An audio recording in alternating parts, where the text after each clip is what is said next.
bonjour Sylvie Goudbaron, bonjour Claude Evenot. Merci de nous recevoir aujourd'hui à la Maison des Écrivains pour parler aujourd'hui avec vous, dans le cadre d'un partenariat avec le magazine culturel Diacritique que je représente, les enjeux donc, du contemporain qui auront lieu cette année du 24 au 27 janvier 2018 sur différents sites, dont notamment le Théâtre du Vieux-Colombier. Alors ce que nous avons désiré faire avec Diacritique, et en accord avec vous, c'est avant de lancer ces journées, construites, on va le voir, autour de l'expression droit de cité, mais aussi d'un concept, de vous interroger sur la manière dont vous avez conçu ces journées, une manière également pour nous de vous présenter, de vous rendre plus visible, mais aussi de proposer déjà, avant même que les journées ne débutent, une problématique à partir de laquelle les gens vont pouvoir se saisir des questionnements qui sont à la fois toujours ouverts, mais toujours extrêmement pointus, que vous proposez et qui s'ouvrent au plus grand nombre. Alors, ma première question, je voudrais l'adresser à Claude Evenot.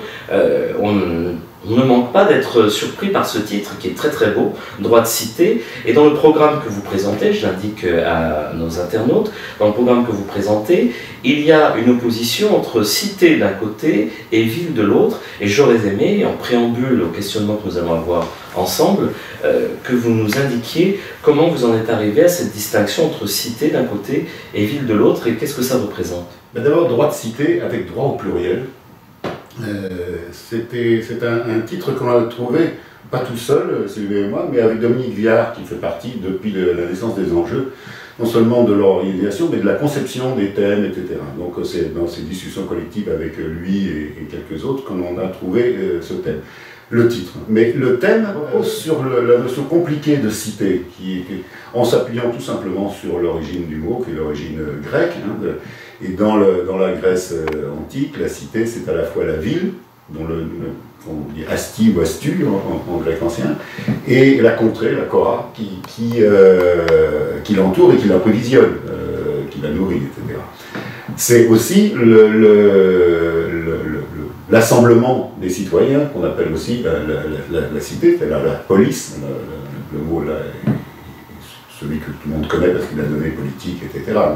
Donc voilà, c'est quelque chose de très très complexe qui à la fois englobe la matérialité de l'établissement humain urbain et les principes de l'assemblement, c'est-à-dire qu'il soit tyrannique, autoritaire ou démocratique comme Athènes l'a inventé 5 siècles avant Jésus-Christ. Et donc on a voulu reprendre toute cette chose-là, parce qu'on est confronté aujourd'hui, de manière très très massive et flagrante au début du XXIe siècle, par, d'un côté, un agrandissement tellement grand des anciennes villes, que ce que l'on avait comme référent ne fonctionne plus vraiment, on ne sait plus qu'est-ce que c'est la ville, au sens matériel du mot, et on ne sait plus non plus quelle est la forme, on va dire, juridique, politique de l'assemblement, non seulement parce que cet étalement urbain est gigantesque et qu'on a peut-être dépassé une masse critique qui était autorisée autrefois, enfin une masse critique en dessous de laquelle on pouvait imaginer des formes politiques de l'assemblement qui sont peut-être très difficiles et peut-être impossibles à établir aujourd'hui. Ça, c'est un premier truc. Et l'autre chose, c'est qu'on est sans arrêt mobilisés par des afflux de population dont les racines culturelles sont complètement différentes, les idées politiques peuvent être aussi complètement autres que les nôtres, avec lesquelles il y a un partage difficile. Voilà, il y a un chantier du partage qui est incroyablement compliqué aujourd'hui, sur lequel on avance à tâtons, tout simplement. Donc, faire une société tout en restant fier de ses origines politiques. Quand même, en Europe, on est dans les inventeurs de la démocratie. Donc, il n'est pas question de céder sur, globalement, ce que l'on peut entendre par l'idée démocratique. Mais en même temps, on a des afflux de population qui n'ont absolument aucune expérience de ce que c'est, qui viennent de pays autoritaires, qui sont le plus souvent des victimes, etc. Comment une culture de soumis, on peut regretter évidemment, peut faire affleurer des citoyens à part entière, complices de ce en quoi on croit, avec des façons de vivre ensemble, des règles même de politesse, de morale, des conventions, des styles même de manière d'être, qui sont totalement opposés aux leurs. Voilà, on est chahuté. En gros, toute la vieille Europe et toute la vieille cité, les vieilles cités sont chahutées par le présent. Et ce chahut du présent, Sylvie, à présent je me tourne vers vous, est-ce qu'il a une origine particulière? Est-ce qu'il y a un fait d'actualité qui a pu déclencher chez vous la maturation et le désir de vouloir justement cette année, plus qu'une autre, exprimer ces droits de cité, comme Claude l'a très bien rappelé, au pluriel? Sûrement. Je pense que l'histoire des enjeux et leur progression, ou enfin en tout cas le caractère durable de ces rencontres, naît, comme Claude le rappelait, de la rencontre entre les universitaires avec lesquels nous travaillons en permanence à la Maison des Écrivains, comme Dominique Viard et ses amis français et étrangers.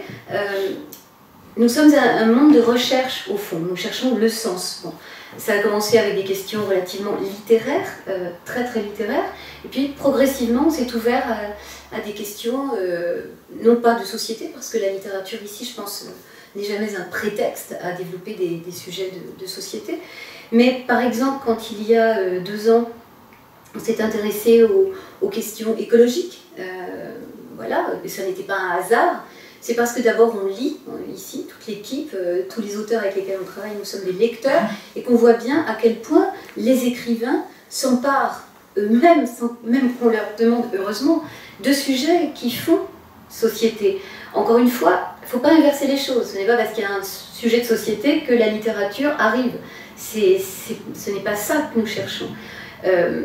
Donc voilà, il y avait eu Commentaire, il y a 2 ans, quand la littérature fait savoir auparavant, et cette année, en discutant avec les camarades, puisque c'est un collectif des enjeux, on se réunit, et puis d'aucuns ont vraiment dit, là maintenant, avec tout ce qui arrive, ce qu'il advient, il faut s'emparer de cette question-là, c'est-à-dire ce que Claude rappelait, la question politique de la cité, de la démocratie, des mouvements.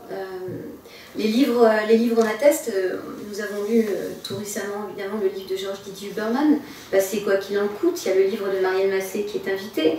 Il y a évidemment celui de Patrick Chamoiseau, Frères migrants. Donc ces questions seront posées là. Et puis, à chaque fois, nous veillons de façon très ferme à ce que les enjeux d'écriture, donc les enjeux de la création littéraire restent au cœur du sujet abordé. Et c'est pour ça qu'on invite aussi des personnalités comme Pierre Judet de Lacombe, Heinz Wiesmann, Camille de Toledo, je prends ceux-là et il y en a d'autres, qui vont apporter leur savoir sur les questions de langue dans la question des droits de cité. La langue va parfaitement aussi, la question de la langue va parfaitement avec ce que décrivait Claude tout à l'heure. Les enjeux sont un lieu de réflexion publique, et ça c'est important aussi, où des champs divers de réflexion se rencontrent, se croisent. À Paris, créer un moment où des écrivains rencontrent des universitaires et des critiques de la presse. Vous en êtes, Johan, vous avez aussi contribué à l'élaboration de ces enjeux.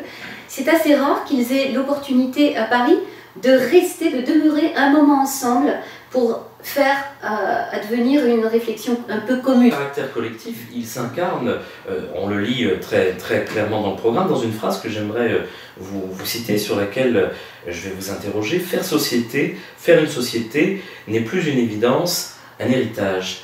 Alors, à l'heure où une partie de la littérature s'est consacrée depuis les années 80, comme l'avait dit Dominique Viard, au récit de filiation, qu'est-ce que le contemporain, d'après vous, apporterait à cette question de la société? Comment la littérature contemporaine incarne, d'après vous, très concrètement, un questionnement souvent neuf, on va le voir, de cette question de la ville et de la société? On pourrait dire que c'est un renouveau de la littérature engagée. Comme on disait, juste après la dernière guerre mondiale, ça a été le débat principal chez les écrivains, la question de l'engagement politique. Ça a donné d'ailleurs le pire et le meilleur, le pire s'étant le réalisme socialiste, mais même à l'intérieur de ça, il y a de la littérature populaire absolument merveilleuse, et puis de l'autre côté, il y a le refus de cet engagement littéraire, politique, avec une défense de la littérature en toute indépendance. Voilà. Ce qui se passe aujourd'hui, c'est que face au monde, beaucoup d'écrivains se sentent la responsabilité d'en dire quelque chose. En fait, c'est plus de l'engagement, c'est savoir être en résonance avec le réel. On pourrait appeler ça, pour paraphraser Francis Ponge, je voulais dire le parti pris des choses, le parti pris du monde. Et d'un seul coup, dans une attitude, on va dire, de renouveau encore plus intense de la description. Voilà. Tout simplement parce que le monde, comme je disais tout à l'heure, le monde, c'est un grand chantier, quelque chose nous échappe, on avance à tâtons, et les écrivains, à cause de leur aventure langagière, etc., se disent il y a quelque chose que je peux dévoiler grâce à la langue. Voilà. Donc en fait, toute littérature aujourd'hui a presque un destin poétique, c'est-à-dire que c'est revenir à ce qui est l'essence même de la poésie, c'est de dévoiler. Donc, il y a du poétique dans toute littérature qui est le souci du monde. Et ça se voit avec des formes extrêmement différentes, parce que rentrer en résonance avec un monde complexe, ça veut dire des littératures complexes, une très grande variété de formes langagières, des styles d'écriture très différents, et même du mélange entre l'oralité et l'écrit, puisque très souvent, certains de ces écrivains font des performances pensant que la littérature passée à l'oral est plus justement présente qu'elle ne l'est seulement par l'écrit. Voilà, la vie littéraire aujourd'hui est en mutation peut-être avec autant que le monde et les cités elles-mêmes. En effet, le terme poétique, cet adjectif, colle parfaitement à l'aventure en jeu, en ce sens où nous avons quand même l'intention de déplacer quelque chose par cette réflexion commune, par ces journées, de faire en sorte que par les propos tenus et confirmés par les textes, les œuvres, il y ait une manière de chamboulement dans les consciences. À chaque fois, c'est ça, l'engagement de la maison, je crois, est aussi là. C'est-à-dire de faire entendre une manière de choses à peu près inouïe, qui est écrite mais qui est reprise. Et là, je crois qu'il y a une chose aussi très importante à dire dans la fabrication des enjeux, la petite fabrique des enjeux, c'est que on est extrêmement regardant à qui interroge les écrivains. C'est la question de la question, comme disait l'ami Dumayet. Il ne s'agit pas pour l'auteur, quel qu'il soit, qui vient aux enjeux, de répéter à l'envi un discours qu'il a tenu par ailleurs, de promotion. Hein. C'est par le questionnement d'arriver à reprendre quelque chose du fil de son travail, de sa réflexion, mais de le faire entendre au plus près. Je reprends là le travail d'Heinz Wiesmann qui sera avec nous. Il a travaillé avec Jean Bollack, Heinz Wiesmann, et la question de l'interprétation. Quand on lit, que lit-on et jusqu'où interpréter un texte, jusqu'où le traduire. Je crois que c'est aussi ça. Les auteurs sont là pour dire encore plus par le questionnement ce qu'ils ont voulu dire. C'est vrai que ce qui est frappant quand on vient aux enjeux, c'est la manière dont finalement s'établit non pas évidemment une série de plateaux dans lesquels effectivement chacun viendrait apporter un petit peu la présentation de son livre, mais au terme des journées, on a le sentiment effectivement que c'est élaboré quelque chose qui tient entre le colloque, d'une forme beaucoup plus ouverte qu'un colloque, et l'atelier. Et justement, je voulais revenir avec vous sur cette question de l'atelier. Est-ce que les journées que vous allez organiser ont finalement pour but de mettre en évidence quelque chose qu'on ne dit pas souvent actuellement sur la littérature contemporaine, à savoir que finalement, quoi qu'il fasse, finalement le poète n'a pas été chassé de la cité par Platon. Hein. On se souvient du geste inaugural dans la République, hein, Platon qui décide de chasser les poètes. C'est lui qui s'est fait virer. Oui, oui.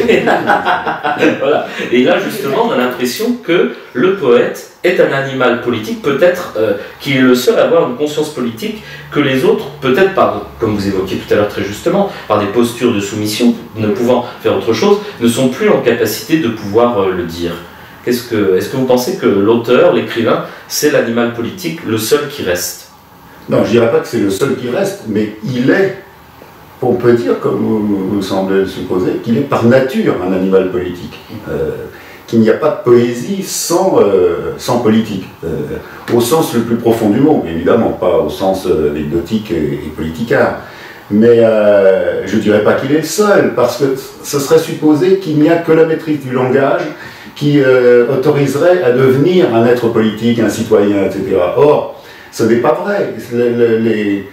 Voilà, moi j'ai une famille issue du monde paysan breton qui n'avait pas changé jusqu'aux années 60 par rapport au 19e siècle. C'était un monde plein de gens dont le niveau d'instruction était très, très faible.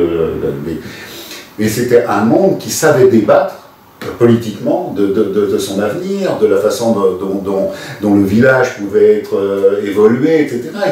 Il y avait une citoyenneté réelle. Et pourtant, elle ne passait pas par cette maîtrise très sophistiquée du langage. il y a des cultures politiques. Hein, et on peut dire de ces cultures qu'elles ont un rapport profondément poétique au monde, mais qu'elles reposent sur des systèmes de signes qui peuvent être extrêmement délicats, mais qui ne sont pas forcément liés aux mots que l'on a l'habitude d'utiliser dans le champ de la pensée politique. Le monde ancien, le monde paysan en particulier, etc., savait très bien, avait un langage au sens le plus loin, qui ne comprenait pas seulement la langue, les mots, etc., mais les signes, les gestes, les intonations, et toutes ces choses-là, les rapports au temps, au climat, etc., les indications qu'ils pouvaient donner, les métaphores qu'ils pouvaient faire avec la météo, etc. Tout ça fabriquait un registre d'expression dont la complexité était à la fois poétique et politique. Il ne faut pas oublier qu'un des grands poètes sud-américains qui s'appelait Porcia, elle voit son essentiel, c'était un quasi illettré, et pourtant c'est une des plus grandes poésies du XXe siècle. Donc, moi je ne suis pas pessimiste sur l'espèce humaine dans sa capacité à être des êtres politiques.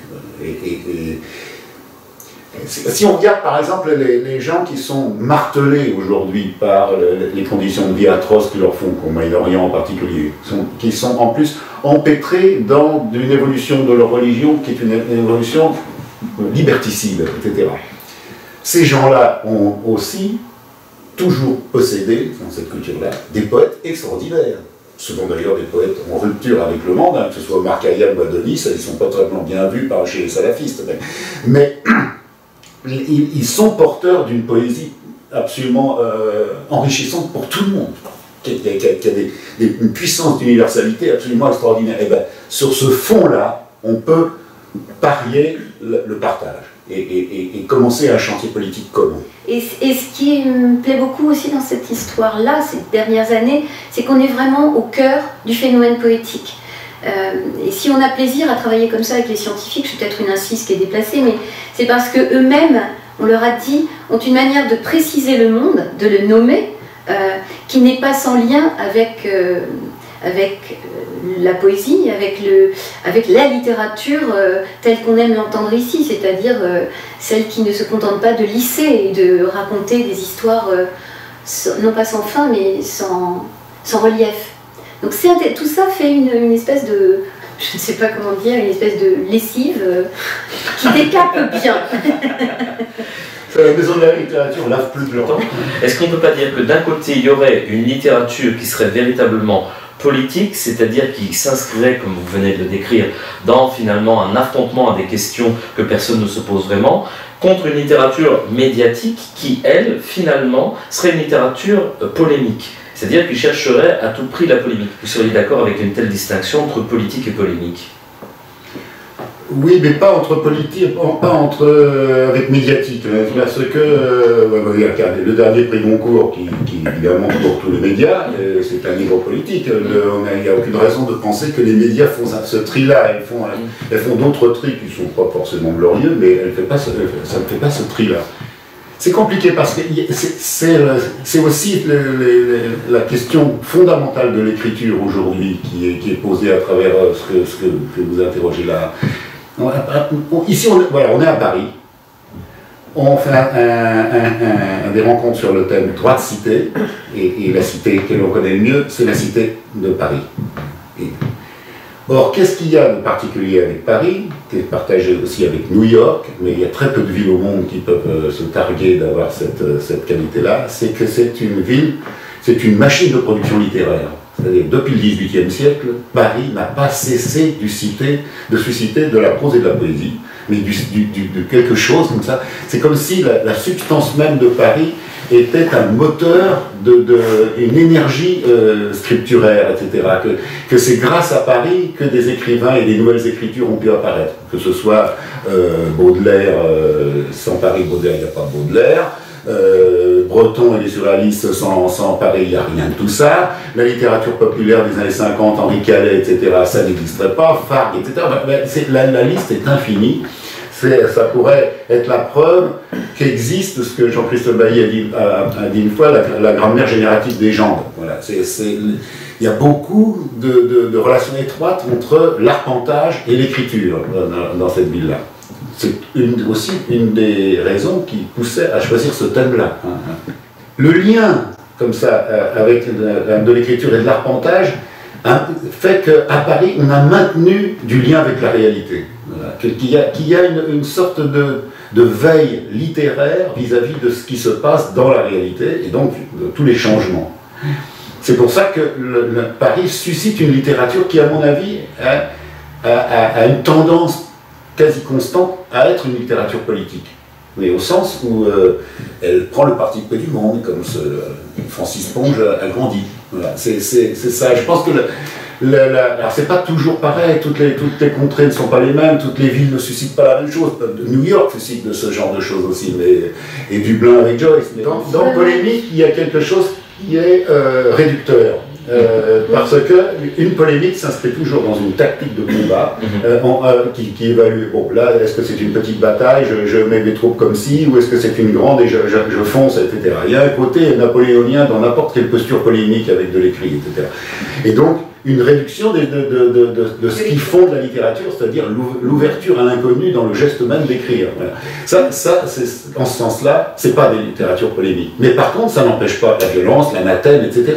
C'est-à-dire on peut très bien écrire toute la détestation de telles choses dans la réalité sans avoir une pensée stratégique derrière, tout simplement parce que le réel qui est là est détestable et il suscite un type de détestation par l'écrit.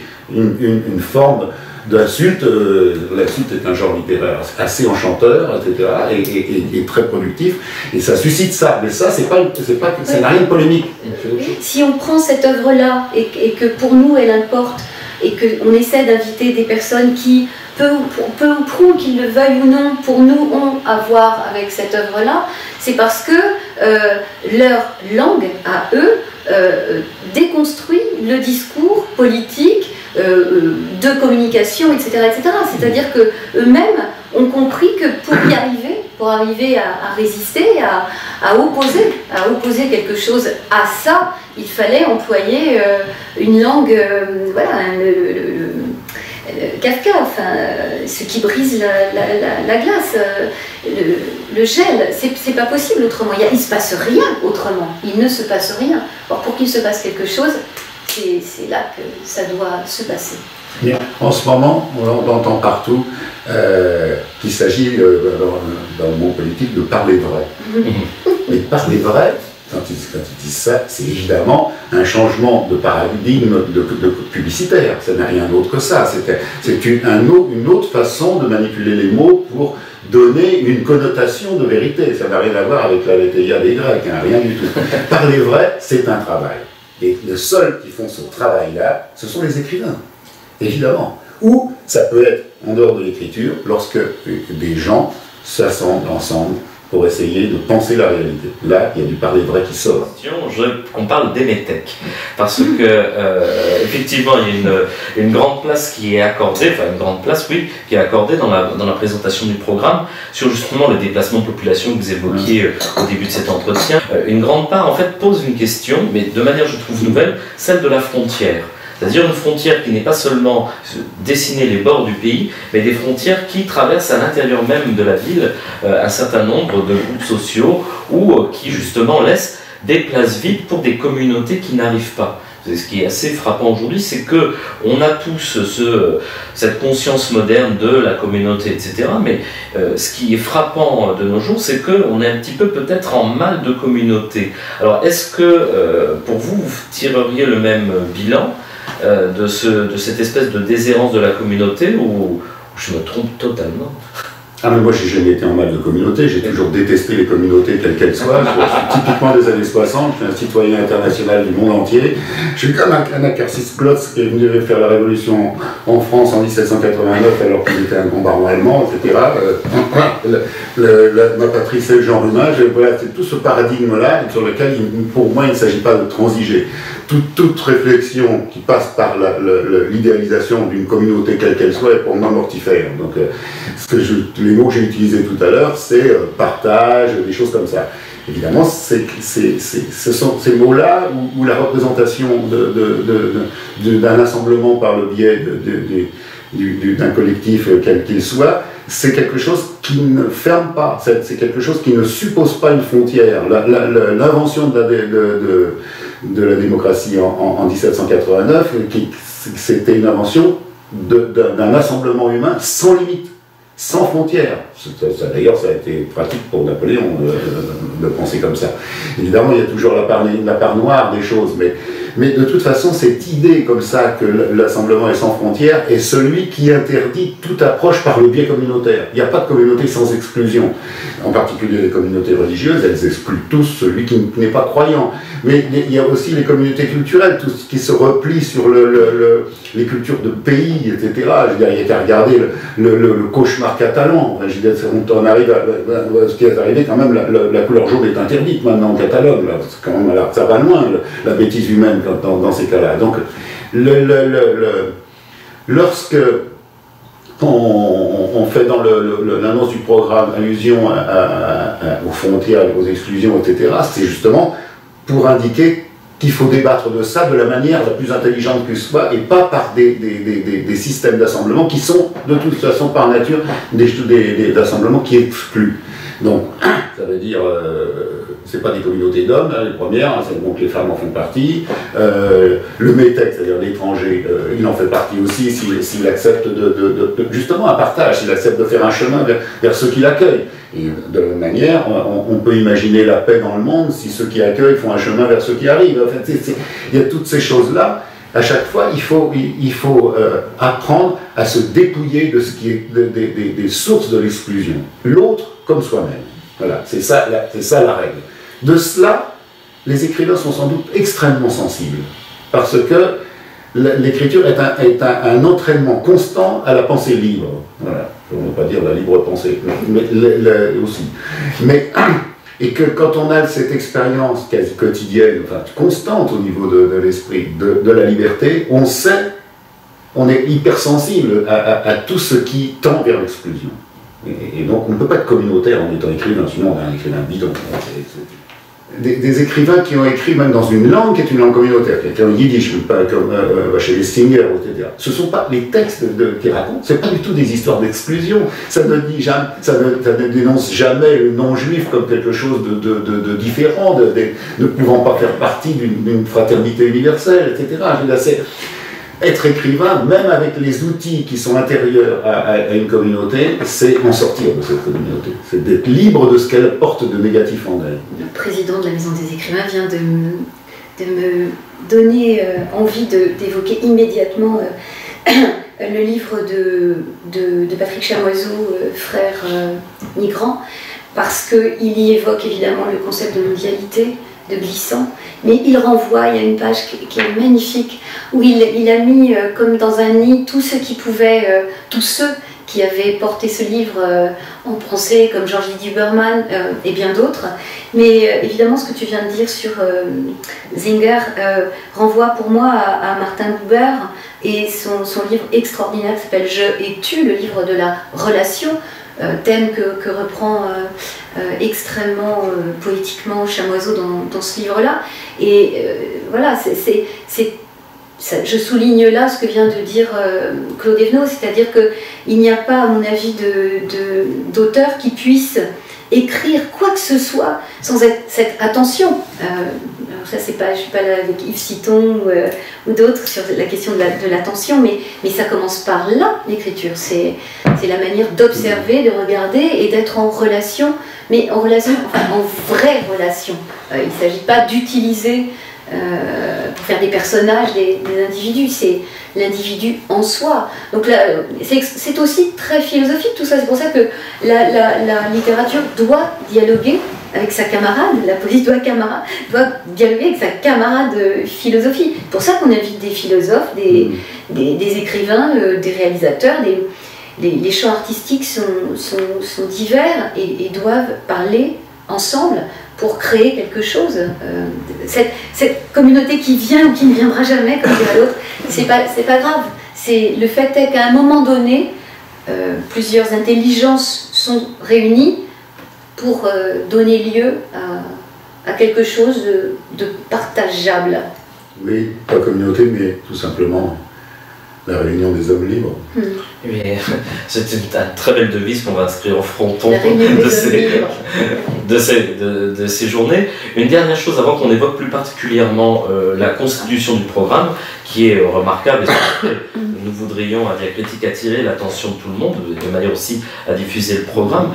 C'est en fait, en vous écoutant tous les deux, véritablement me vient à l'esprit cette question, c'est on a le sentiment ici, alors dans les enjeux contemporains plus particulièrement, que en fait parler de la ville, ouvrir sur une question de la ville, qui est parmi tant d'autres une des questions de la littérature contemporaine, c'est aussi lutter contre le déclinisme actuel. C'est-à-dire la notion apocalyptique selon laquelle la littérature serait morte, selon laquelle il n'y aurait plus d'écrivains, selon laquelle les écrivains sont enfermés chez eux, ne sortent pas chez eux. Et est-ce que c'est pas aussi redonner une vision juste finalement, ou en tout cas plus équilibrée de ce qu'est la littérature, plutôt que de souscrire, on l'a vu encore récemment avec le canular Simon, c'était mieux avant, maintenant de nos jours on publie plus un auteur comme ça, bah non c'est trop compliqué, il n'y a même pas de point avant 20 pages. Voilà, donc est-ce que pour vous, prononcer fermement l'enjeu politique des enjeux du contemporain à travers notamment la question de la cité et de la ville, c'est aussi participer d'une lutte active contre cette idée décliniste? Le déclinisme, c'est un peu trop souvent le symptôme du renoncement. Ce à quoi on croit ici, c'est que chez les écrivains, c'est une posture positive la plus largement partagée. C'est pas le déclinisme, c'est pas les couleurs sombres qui sont les plus fréquentes dans la littérature d'aujourd'hui. Ne serait-ce que parce que, par bon sens, ça sert à rien. Voilà, je dirais pas bon dire, quelle purée on est. Voilà, c'est pas exaltant à écrire. Hein. Une fois que vous avez fait 3 pages, vous vous dites, bon, ça y est, c'est fini, j'ai terminé, j'ai craché ma valda. C'est pas enrichissant et ça ne nourrit pas une littérature active. Or, quand on écrit, on est poussé à le faire parce que c'est un immense plaisir d'écrire, hein. C'est pas autre chose. Hein. Et donc, on va chercher comme source des postures mentales qui sont des postures nourricières. Et ce qui est le plus nourricier, c'est de se battre contre l'adversité. C'est une dynamique, en fait, les enjeux. C'est vraiment une dynamique au sens dynamo, la dynamo, celle qui avance. Il n'y a pas d'auteur là, ou ceux avec qui on travaille en général à la Maison des écrivains, qui ne soit dans un mouvement. Parce que en effet, comme le dit Claude, s'il n'y a pas de mouvement, s'il n'y a pas de dynamique, c'est complètement mortifère. Enfin, c'est la mort. Voilà. Et c'est pas ça qu'on veut, puisque on est tous en train de chercher, on cherche ensemble quelque chose qui met en branle, qui met en j'ai du mal à dire en marche. Mais bon. Il y a des mots qui ont pris Il y a des mots qui ont été préemptés. Ah oui, préemptés. Mais la littérature, elle est en pause. Voilà, un joli vélo qu'on ne veut surtout pas qu'il tourne en rond, sauf si c'est Pérec qui le fait tourner en rond. Mais voilà, c'est vraiment ah oui. C'est vraiment ça, c'est une dynamique, mais ça va avec la question du poétique. Hein, voilà.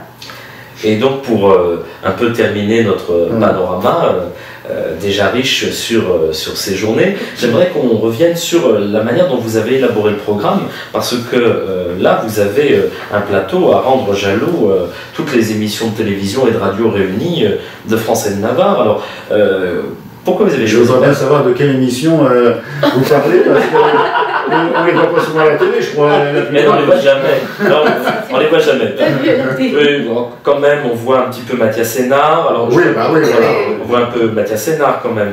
Non, mais là, je vois par exemple que vous avez décidé de confier la conférence d'ouverture, en tout cas l'intervention d'ouverture, à Jacques Rancière, qu'ensuite Mathias Sénard intervient. Vous avez également Pierre Judet de Lacombe. Pourquoi les avez-vous choisis? Qu'est-ce qui vous a particulièrement déterminé chez eux à les inviter? Pour Jacques Rancière, c'est assez simple hein, quand même. Il a passé ses 40 dernières années, on peut faire débuter ça avec les révoltologiques, c'est la revue qu'il a créée dans les début des années 70, et puis tous les ouvrages qu'il a fait après, il a passé son temps à penser philosophiquement où était le politique, on pourrait résumer ça comme ça. Et donc, cherchant le politique dans la littérature, dans l'art, dans toutes sortes on va dire, d'espaces culturels européens, occidentaux, etc. Et donc, cette expérience comme ça de philosophie, elle l'a amené à être particulièrement à l'éveil de la situation dans laquelle on est. Et c'est quelqu'un qui est sensible tout autant à la matérialité de la ville quand on parle au début de la question de la cité qu'à la question de l'assemblement aujourd'hui. Hein. Je fais exprès d'utiliser le mot assemblement parce que c'est le mot grec pour pas. C'est l'ecclésia. Hein, bon. Et donc d'une certaine manière, il a introduit en coiffant la totalité du sujet. Voilà, c'est ça. Et si tu me permets un mot pour Jacques Rancière, c'est que, évidemment, Les Bords de la fiction, le dernier recueil, pose les questions, parce qu'il a toujours travaillé cinéma, littérature dans sa réflexion philosophique, mêlant tout cela pour non pas en déduire quelque chose, mais apporter un nouveau regard sur tout ce qui nous arrive.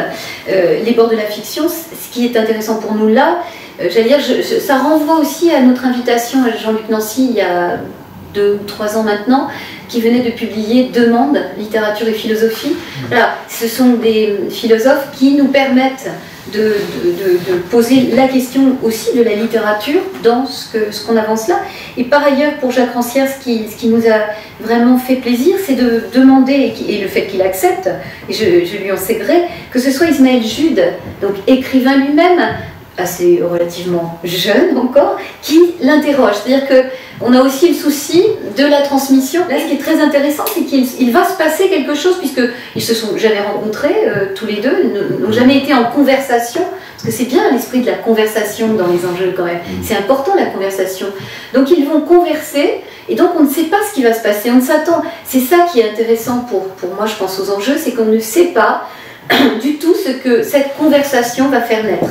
Et Ismaël et Jacques Rancière, Ismaël Jude et Jacques Rancière, voilà, c'est assez j'allais pas dire le prototype de ce qu'on aime faire, mais c'en est une des formes en tout cas. Mathias Sénard, lui, il vient parce qu'il a l'expérience matérielle, concrète de l'autre. Il a passé un temps fou chez les autres, Moyen-Orient, etc. Et non seulement il a passé un temps fou avec le corps des autres, mais avec la langue des autres. Il parle toutes ces langues-là, etc. Donc c'est quelqu'un qui a investi avec tout son être la différence. Et donc il peut en témoigner d'une manière extraordinairement pertinente, évidemment. C'est une autre façon de saisir le monde que celle de Rancière, mais alors c'est parfaitement complémentaire. Et après avoir évoqué ces figures majeures que sont Rancière, Mathias Sénard, il y a aussi une très grande attention, et c'est là-dessus que j'aimerais bien terminer, il y a aussi une très grande attention à de nouveaux écrivains, de jeunes écrivains. Je vois que vous avez invité notamment Simon Johannin, qu'il y a aussi certains qui écrivent déjà depuis quelque temps, comme Yakuta Alikarasovic ou Emmanuel Ruben, mais qu'il y a quand même un équilibre dans le programme entre figures confirmées un peu plus connues et des écrivains qui commencent à être en lumière. Quelle est la raison de ce choix, notamment? Tout simplement le fait de ce mélange. Moi j'aime bien le terme mélange à tous égards. Parce que d'abord, justement, on n'a pas envie d'affirmer par une programmation que c'était mieux avant. Et donc on cherche, c'est-à-dire qu'on écoute, on est à l'écoute les uns et les autres de ce que propose autrui.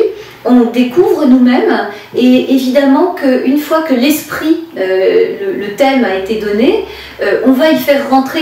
Moi j'aime beaucoup ça, c'est-à-dire chacun va comprendre l'intitulé comme il l'entend, et va faire rentrer des auteurs qu'il aime, qu'il a lu, et qu'il sait pouvoir répondre avec nous à ce type de réflexion, à ce motif en tout cas. Ils vont répondre sur le motif.